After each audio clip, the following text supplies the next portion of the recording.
Crowd warmly applauding that break. There you go, 35,000. We'll go to the runner-up in this year's event. Largest purse in the world on offer here in Kaohsiung. And a big shot here on the one, possibly the toughest one he'll face in this rack.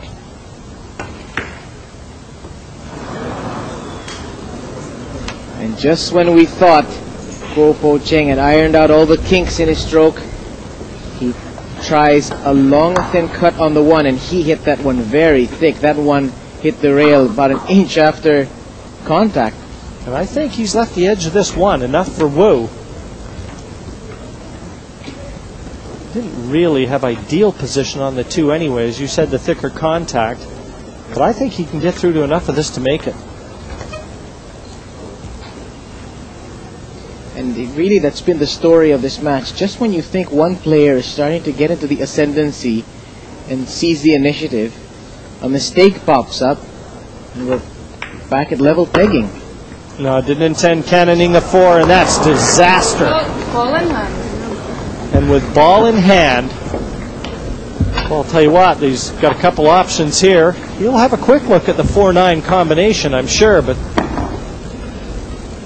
that's horrendous. And Kuo probably leapt out of his chair. The 2 in the open, he's looking at the 3. The possibility of the 4-9 looms large. And Wu, there is the picture of a man suffering right now, surrounded by all the negative thoughts that you know are swirling. Now he's got a great angle here to drop back for the 4 to the same pocket, so he's not looking at the 4-9. And he just wants an angle here to get the cue ball over to the 5. He's straight. Oh, he's got a little bit of it. Oh no, he's just fine. No, he's played that nicely. But he's got a stretch for this one. These are anxious moments right now. Oh, he's playing it with his weaker left hand.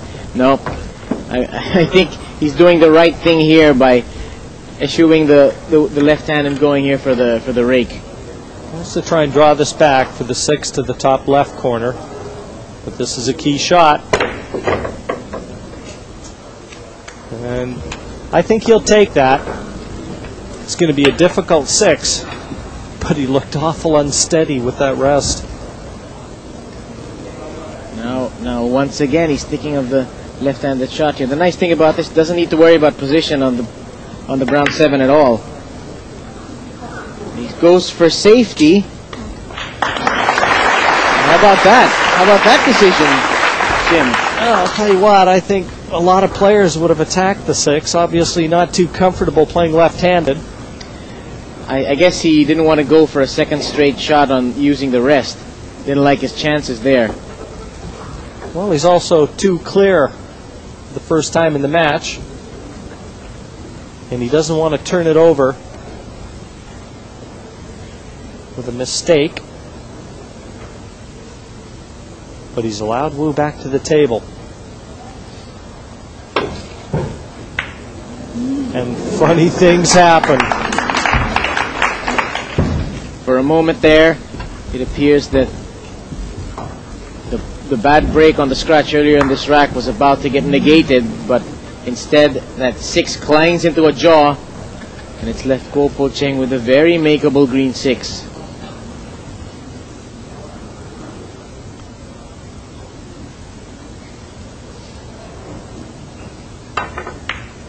He's getting to the stage in this match where the nerves are again going to play a major role, and that of course assuming that he's settled in by now. This is going to be where all those countless hours of practice are going to come into play, and where muscle memory kicks in. Straight 9 for a 3-rack lead.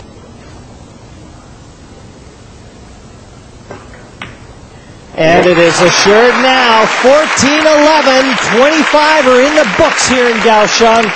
And we're going to turn it over to Anthony Suntai and Steve Davis to take you home.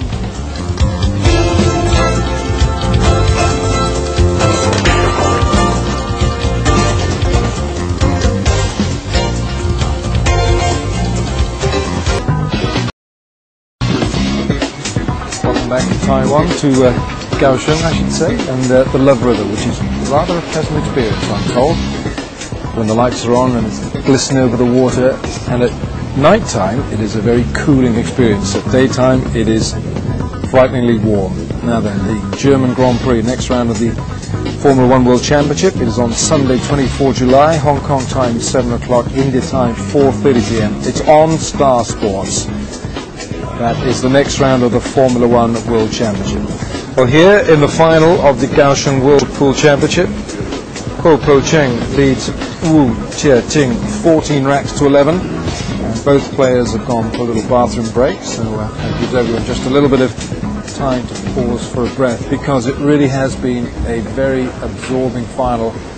Plenty of nerves playing their part with both players. And now, as we're approaching the closing stages here, 25 racks have been played. Rack 26, here we go. Let's go to Steve Davis and Anthony Sunte. Cheng now breaking, enjoying a 3-point lead, the biggest lead of the match so far for Cheng. Trying to increase it even further. Does he have a good look at the one? I think he does. Yes, he certainly does.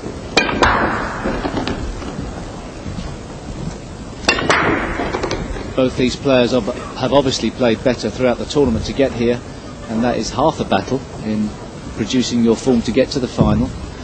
And perhaps when it gets to that final, no guarantees the form continues. You've still got to show some strength, and it looks to be turning towards Kuo. Of course, Anthony, if you'd have asked both of these players would they have settled for the prize money of second place before the tournament started, they would have bitten your hand off. But now they're in that final, going one step further, not only has extra prize money, but also the kudos of World Pool Champion, which you're going to carry for the rest of your life. And you know, being World Pool Champion opens a lot of doors. Well, it certainly can be the difference between the realisation of what you're on the brink of, and perhaps that has taken its toll on Wu slightly more than Kuo.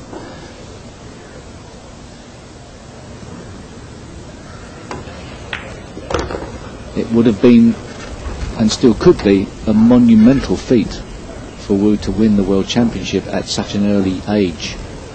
In the world of snooker, the champions, even if they are junior champions that come through or possibly predicted to be doing great things, don't win the World Championship until the age of 22, 23. We had in the world of snooker recently the first or the youngest ever winner of a ranking event, one of the youngest anyway, Ding Junhui from China, who won at the age of 17, I believe. But for a 16-year-old to win the World Pool Championship would have been quite incredible, really. And he still has the chance, even though advantage Kuo. Right now the window is closing as far as Wu Ching is concerned, but right now in total control of the table is Cheng, and obviously he doesn't want to relinquish it. And possibly that 3-rack cushion is starting to make him feel just a fraction more comfortable. He's overrun that by a ball's width, which makes this 6-ball missable. So perhaps his time at the table may help him in correctly applying the right spins and pace on this shot, and that's a great shot down the rail. And a very appreciative crowd knowing the importance of that shot here in Kaohsiung. Now once again this rack has opened up for Cheng, and he's looking like much comfortable camper, trying to build the biggest lead of the match for either player here.